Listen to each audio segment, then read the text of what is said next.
गावागावामध्ये आरक्षणाचं लोण ज्या पद्धतीनं पेटलेलं आहे, आरक्षणाच्या विषयी जागृती ही फार कमी लोकांमध्ये, म्हणजे आरक्षणाची मागणी काय आहे, आरक्षण कशा पद्धतीनं मागितलं जातंय, सगळ्यात महत्वाचं आरक्षणाची सध्याची मर्यादा किती आहे, आरक्षण किती % त्या ठिकाणी मिळू शकतं, लोकसंख्येच्या प्रमाणात जातीची जनगणना याच्या अगोदर कधी झाली, आता होणार आहे का, प्रत्येक जातीची लोकसंख्या ही ठरलेली आहे का, याबद्दल जर कुणाला काही विचारलं तर कुणाला काहीही माहित नाही.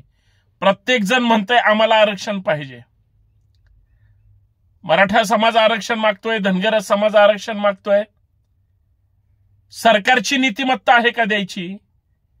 RSSची नीतिमत्ता आरक्षण देण्याची आहे का? RSSनी सांगितल्याशिवाय भाजप निर्णय घेऊ शकतं का? भाजपनी किंवा RSSनी, केंद्र सरकारने जोपर्यंत मनात आरक्षण देण्याची इच्छाच व्यक्त करणार नाही तोपर्यंत राज्यामध्ये कितीही बोंबललात, कितीही मोर्चे काढले, कितीही संघर्ष केला, कितीही लोक प्राण दिले, शहीद झाले, त्याची किंमत अजिबात राहणार नाही. त्याचं उदाहरण पण सांगतो. 52% आरक्षणाची मर्यादा आहे महाराष्ट्रामध्ये आणि भारतामध्ये किती आहे? 52% आहे. केंद्र सरकारने मध्ये स्पेशल त्या ठिकाणी संसदेचं सभागृह बोलून 10% मर्यादा वाढवली. केंद्र सरकारने कायदा केला त्याच्यासाठी. आता त्या 10% कुणाला घेतलं? ज्याने आरक्षण मागितलेलंच नाही, बरोबर त्यांनी न संघर्ष करताना त्यांना 10% मिळालं. म्हणजे ओपन मधल्या ज्या अति दुर्बल घटक आहे त्यांच्यासाठी ते आरक्षण त्यांनी एक स्पेशल तरतूद केली. आता महाराष्ट्रामध्ये मराठा ओपन मध्येच आहे. त्यांचे काही विदर्भातले ओबीसी मध्ये गेले, कोकणातले काही ओबीसी मध्ये गेले, काहींच्या नोंदी सापडल्या, काही जणांनी पूर्वीच हे ते करून दाखले काढले, काही जणांनी म्हणजे बघा काही जणांच्या नोंदी नाहीत त्यांनी सुद्धा खोटे दाखले काढलेले. आणि हे बऱ्यापैकी बऱ्याच जातींमध्ये खोटे दाखले काढण्याची सुद्धा पद्धत किंवा प्रकार नाकारता येत नाही. पण ही जी खोटे दाखले काढलेली माणसं असतात ना, कधीच कुठल्या आंदोलनात नसतात, समाजाच्या कार्यक्रमात नसतात, त्यांचं वेगळंच जग आहे. ते फक्त फायद्यासाठी त्याचा वापर करतात. आता ज्यांना आरक्षण पाहिजे, लोकसंख्येची टक्केवारी कशी ठरवायची? बरं, जोपर्यंत केंद्र सरकार ठरवणार नाही ना, 52% जशी मर्यादा तोडून पुढे जाणार नाही. राज्य सरकारने मध्ये 10% दिलं. कसं दिलं, काय दिलं? कोर्टात आता त्याला चॅलेंज केलं. कोर्टात चॅलेंजच होऊ नये असा अगोदरच कायदा जर केला केंद्र सरकारने आणि मग राज्य सरकारने, एकदा राज्य सरकारने केंद्र सरकारचं ऐकलं आणि केंद्र सरकारने एकदा निर्णय घेतला, वाद होणारच नाही. बरं, ह्या सगळ्या आरक्षणाचा वाद सुरू आहे. तुम्ही आम्ही कुठे आहे? आणि या मुद्द्यावर मित्रांनो चर्चा करायची. सर्वांना नमस्कार. सप्रेम जय जिजाऊ. मी संतोष शिंदे आपल्या सर्वांचं मनपूर्वक स्वागत करतो. विनंती एवढीच आहे, व्हिडिओ शेवटपर्यंत पहा, जास्तीत जास्त शेअर करा आणि पटलं आवडलं तर सबस्क्राईब करायला विसरू नका, बेल आयकॉन प्रेस करा. गावागावामध्ये वाद निर्माण झालेत. गावागावामध्ये आता अ विरुद्ध ब, ब विरुद्ध अ किंवा अ ब विरुद्ध क असा वाद निर्माण झालाय. म्हणजे दोन समाज एकमेकांच्या विरोधात, शत्रू नाही, म्हणजे हजारो वर्षापासूनचं शत्रुत्व आहे, अशा पद्धतीने उभे राहिलेत. आजपर्यंत हे एकत्र होते. आजपर्यंत सगळं राजकारण, सांस्कृतिक कार्यक्रम, सुखाचे दुःखाचे किंवा सांप्रदायिक सगळे एकत्र असायचे. आता शत्रू झालेत. आरक्षण ह्या मुद्द्यावर. आरक्षण देऊ कोण शकतं? आमदार कायदा करू शकतात, खासदार कायदा करू शकतात. आमदार खासदार राहिले बाजूला, ते नामे निराळेच आहेत. वाद मात्र इतर कार्यकर्त्यांमध्ये आणि सभासदांमध्ये होतोय.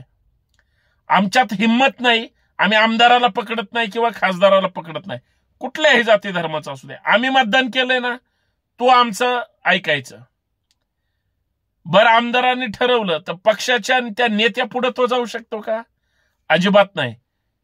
जर ही लोक सभागृहात बोलणारच नसतील, चुकीच्या मागण्या करत असतील आणि सध्या चुकीच्या मागण्या करून आरक्षण आंदोलनाचा आणि चळवळीचा फज्जा त्या ठिकाणी करण्याचा कार्यक्रम सुरू आहे. सगळ्यात महत्वाचं, प्रत्येकाला आरक्षणाचा किंवा नेता होण्याची स्वप्न सध्या पडलीत. प्रत्येक जणाला म्हणजे एकमेकांवर अत्यंत जहरी टीका करून मी कसा आता माझ्या समाजाचा प्रवर्गाचा पालनहार आहे आणि माझ्याशिवाय दुसरा नेताच नाही. अरे एवढे दिवस कुठं शेंगा झोडत होते? हा आंदोलन करतोय म्हणून टीका करून तुम्हाला मोठं व्हायचंय किंवा तुम्ही संघर्ष करताय, तुमच्यावर टीका, तुम्हाला वाईट बोलून ट्रोल करून यांना सुद्धा मोठं व्हायचंय. म्हणजे हा जो काही प्रकार सुरू आहे याच्यामध्ये सामाजिक विद्वेषाची जी काही पाळमुळं आज गावखेड्यापर्यंत जे जात आहेत आणि त्याचं लोण शहरांपर्यंत येतंय, हे अत्यंत भयानक आहे. वादळापूर्वीची शांतता सध्या सुरू आहे असं माझं प्रामाणिक मत आहे. प्रत्येक गाव खेड्यात धुसफूस सुरू आहे, ती थांबली पाहिजे. प्रत्येक गावामध्ये विनाकारण वाद, वितुष्ट आणि विष कालवण्याचा कार्यक्रम होतोय. जो सोशल मीडिया प्रबोधनासाठी वापरला गेला पाहिजे, जो सोशल मीडिया माणसं जोडण्यासाठी वापरला पाहिजे, ते वाईट बोलून अतिशय कडवट आणि विकृत कमेंट करून, ट्रोल करून, म्हणजे मानसिक आणि वैचारिक दृष्ट्या सुद्धा कसं 100% वितुष्ट आलं पाहिजे यासाठी प्रयत्न केला जातोय. आरक्षणाचा प्रश्न मार्गी लावला गेलाच पाहिजे, आरक्षणाचा प्रश्न सोडवला गेलाच पाहिजे. पण आरक्षण कसं मिळेल, कसं मिळालं पाहिजे, कुठल्या प्रवर्गात आरक्षण आहे, कुठल्या प्रवर्गातून मिळू शकतं, नवीन काहीतरी तुम्ही आडेवेडे घेऊन मागण्या करण्यापेक्षा जे आमचं मूळ आहे ते आम्हाला मिळालं पाहिजे, जे आमचं आहे तेच आम्हाला पाहिजे, जे दुसऱ्याचं आहे ते आम्हाला नकोय, अशा मागण्या करायची कुणाचीही ताकद, हिंमत किंवा इच्छा नाही. जे मिळणार नाही ते कसं ताणून मागायचं म्हणजे दुकान चालू राहिलं पाहिजे, अशा वृत्तीमुळं आज गाव खेड्यामध्ये वातावरण अत्यंत वाईट आहे. शहरांमध्ये सुद्धा आहे आणि त्याला राज्यकर्ते जबाबदार आहेत. राज्यकर्तेच सगळ्या चांगल्या वाईट भूमिकांना आणि स्टेटमेंटला पाठीशी घालतायत, म्हणून कायदा सुव्यवस्थेचा प्रश्न वेळोवेळी निर्माण होतोय. आज फक्त महाराष्ट्राला एकाच गोष्टीची गरज आहे, केंद्र सरकारने अशी एक बैठक लावली पाहिजे, राज्य सरकारला सोबत आरक्षणाचा मुद्दा मार्गी लावायचा आहे. त्यासाठी जो काही कायदा करावा लागेल तो कायदा करण्याची केंद्र आणि राज्य सरकारने इच्छा व्यक्त करून आरक्षणाचा प्रश्न जर मार्गी नाही लावला तर उद्याची विधानसभा एकही सध्याचा आमदार निवडून येणार नाही आणि परत केंद्र सरकार सत्तेत येणार नाही आणि जाती जातीमध्ये जी काही विष कालवण्याचा कार्यक्रम होतोय तो नंतर धर्माचे वाद लावून अजून धार्मिक वाद निर्माण होईल. हा मुद्दा इथं संपवला गेला पाहिजे. आरक्षणाचा प्रश्न केंद्र आणि राज्य सरकार एकत्र बसून काय तो ठोस निर्णय घेऊन प्रश्न मार्गी लावला पाहिजे संवैधानिक चौकटीत. आणि ज्यांचं जे जे हक्काचं आहे, माझं जर मला हक्काचं असेल आणि ते जर मला मिळवायचं असेल तर सरकारने ते मी ओरडायच्या आत दिलं गेलं पाहिजे.